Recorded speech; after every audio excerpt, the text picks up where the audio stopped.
Vamos a situarnos en Europa, siglo XIX, pleno ciclo de expansión capitalista.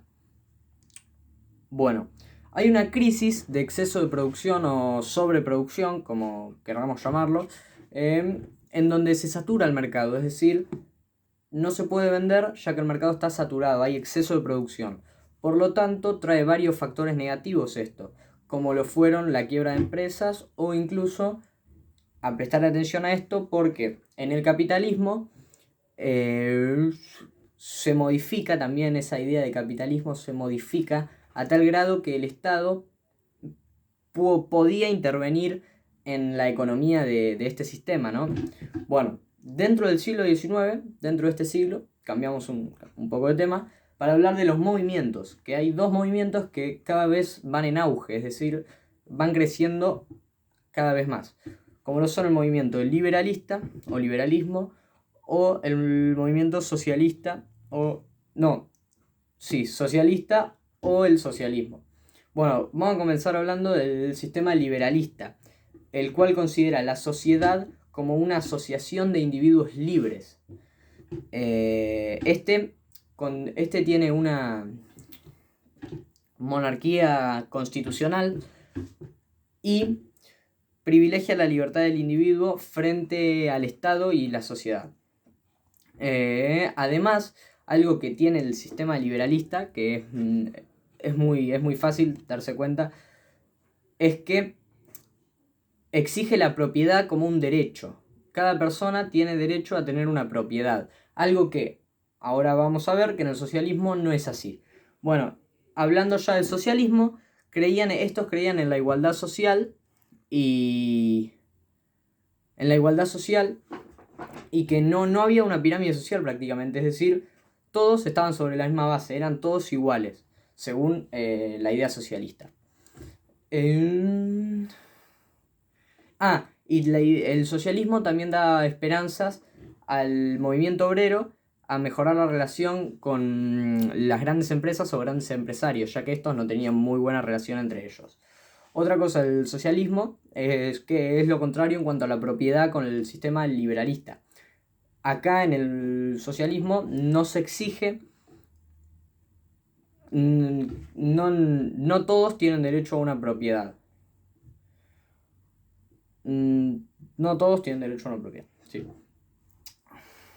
Bueno, ya hablando de otro movimiento, como lo fue el movimiento obrero, otro que de gran importancia, este tiene sus bases en Francia, en la Revolución Francesa, y tenían un lema o una base, más bien, que era que no se debía dar igualdad jurídica y política, sino también económica. Es decir, no se debía dar igualdad jurídica y política, sino también en el pago, o por lo menos eso es lo que entiendo yo y creo que era así.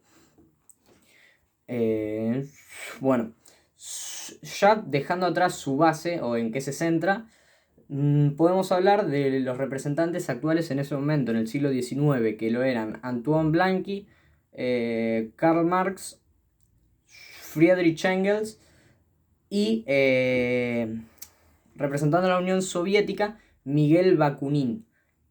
Bueno, dentro del movimiento obrero han habido varias manifestaciones o protestas más bien, como fue la organización en la Comuna de París. Bueno, ¿qué pasó acá? Fue una batalla en el año 1871. El gobierno se rindió, es decir, abandonó, dejó el cargo, y el pueblo, la sociedad, fue quien eligió un representante y, bueno, pudo representar al país, al gobierno, estuvo en el gobierno durante 2 meses, ya que el movimiento no se expandió por los demás países, por lo tanto terminó cayendo. Fue un inicio de la idea de democracia, más o menos, para darnos una idea. Bueno, otra protesta muy importante a lo largo de la historia, que hoy en día es un día festivo, o recordado, fue la protesta en Chicago, que fue el 1 de mayo de 1886. Bueno, ¿qué pasó acá? En Chicago había un grupo de trabajadores pidiendo por la disminución de la carga, de la carga horaria, del horario laboral que tenían estos, ya que tenían muchas horas de trabajo. Bueno, esto no terminó bien, ya que hubo una represión policial en donde hubo fallecidos, y bueno, es recordado como el Día del Trabajador, ya varios lo deben saber. Bueno, a partir de lo que pasó en Francia, comienza a circular la idea de democracia, que precisamente inició mediante el sufragio universal en Francia, y poco a poco se fue expandiendo por los otros países de Europa. Pero acá había un pequeño problema, y es que las mujeres no tenían los mismos derechos de voto que los hombres, es decir, ellas no podían votar. Por lo tanto, surge el sufragismo, que fue una organización que pedía por los derechos de las mujeres, un movimiento, más bien. Pero no funcionó, ya que al llegar a 1914 muy pocos eran los países que ampliaron los derechos tales como para incluir a las mujeres. Bueno, ahora vamos a pasar a hablar de Argentina. Ok, estando ya en Argentina, nos vamos a situar en el año 1852, en donde Rosas es derrotado y se va del país a Gran Bretaña, se va de Argentina a Gran Bretaña, y Urquiza queda al mando, queda en el gobierno del país. Ok, Rosas es derrotado por la Confederación, es decir, por el resto de las provincias.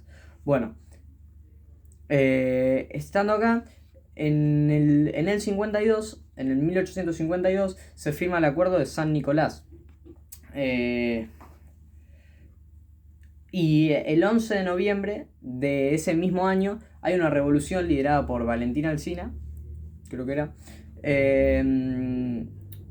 Por lo tanto, Buenos Aires anula el pacto de San Nicolás, declarándose una provincia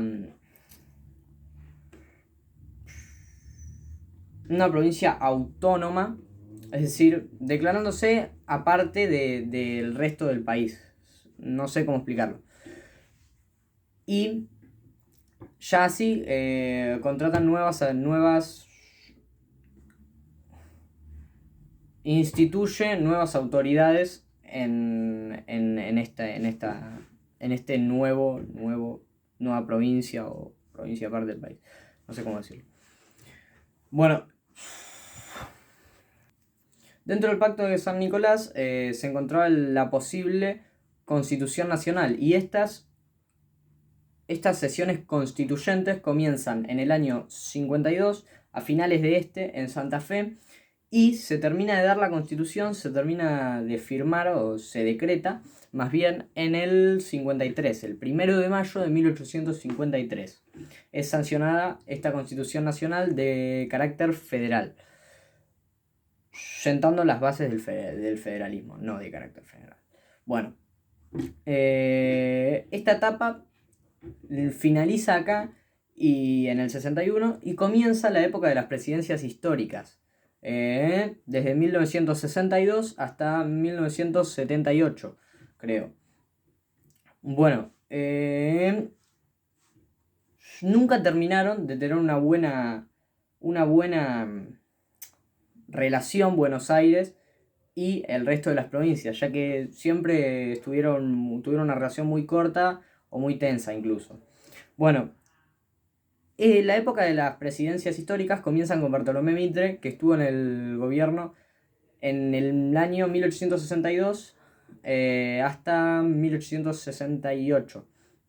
Bueno, Bartolomé Mitre tiene un plan, que es proyectar una idea de política nacional, que luego esta idea va a ser llevada a cabo por Domingo Faustino Sarmiento, que estuvo en el mandato en el año 1968 hasta el año 1868 hasta el año 1874. Desde el año 1868 hasta el año 1874. Bueno, Domingo Faustino Sarmiento se centró más que nada en la educación y siguió el plan de proyectar una política nacional, el plan de Mitre. Se centró en la educación, se basó en Gran Bretaña y en Estados Unidos, que en ese momento eran dos países completamente en auge, e incluso trajo maestras de esos países y potenció la educación a nivel nacional. Bueno, luego concluye esta época de las presidencias históricas con Nicolás Avellaneda, que estuvo desde 1874 hasta 1878, finalizando la etapa de las presidencias históricas. Me olvidé de decir que en el proceso histórico de la Argentina, ya volviendo al año 1861, después de la Constitución Nacional dictada en el año 1853, ya en el 1861 hubo una batalla que fue muy importante, me lo olvidé, la batalla de Pavón, la cual ganó Buenos Aires, que se hizo precisamente porque el Buenos Aires y el resto de las provincias no se llevaban bien. Bueno, acá concluye mi resumen de lo visto. Y nada, saludos.